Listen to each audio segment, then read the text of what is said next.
Hi, my name is Dave Valenzuela. I'm the superintendent for Three Rivers School District in Southern Oregon. Three Rivers School District is located in Josephine County, and we're a large rural school district covering 1,200 square miles. We have 14 different educational sites and an adult youth correctional facility within our district.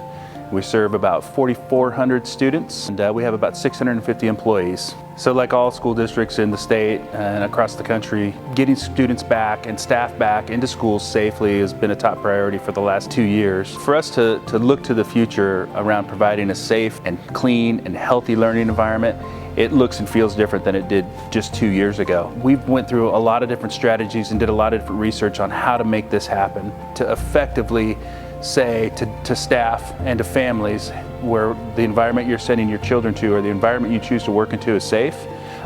We wanted to make sure that we got it right, or as right as possible. When we looked at what a HEPA filter, a traditional HEPA filter could do, or even an industrial size HEPA filter could do, to implement something like that across the district just wasn't feasible. You may be solving an issue with a large HEPA filter unit that is noisy, that is expensive to maintain, it's expensive to purchase in the first place. They sounded like a small aircraft taking off.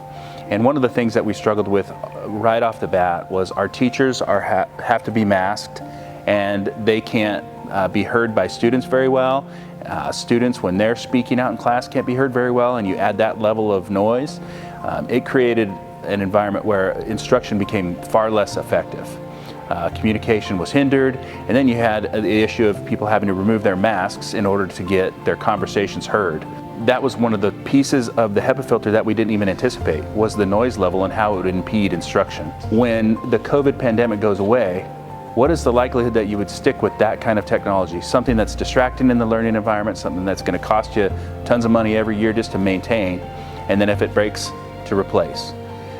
For me, that's not something that I would invest my money in terms of this is like a one-time shot, a quick fix that's not a lasting endeavor for us. With UVQ, I don't see it that way. I see it as something that it's easy to get into a UVQ unit and have it installed professionally and working correctly very quickly.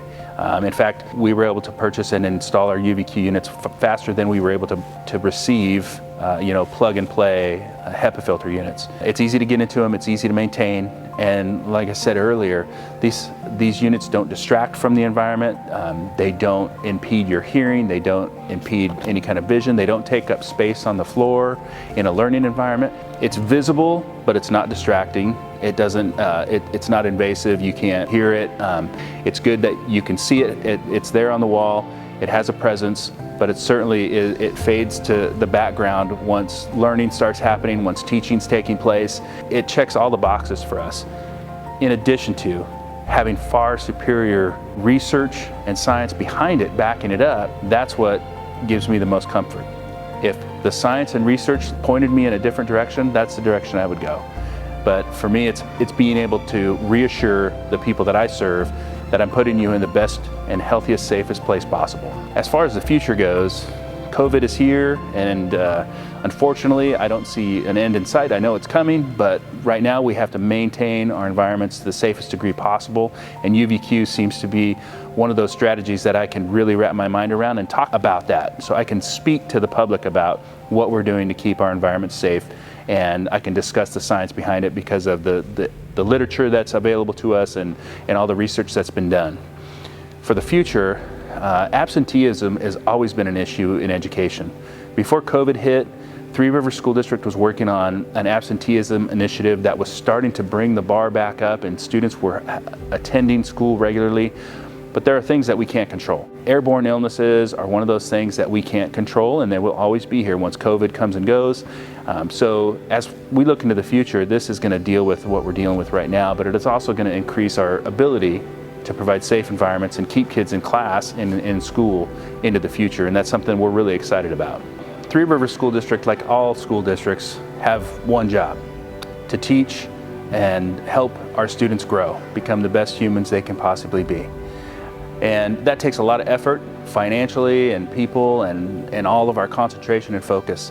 And right now, we're spending a lot of money and putting a lot of resources towards a lot of things that aren't teaching and learning. It would be an enormous help for any outside entities, whether it's the federal government, the state government, the Oregon Department of Education, to recognize that there are relatively inexpensive technologies that have high yield, that provide us with a safer environment that would allow us to put the resources that we receive towards teaching and learning. And so through investigation, we found this technology. I feel like I can stand behind what I'm saying and saying that our environments are safe for staff to work in, for students to learn in.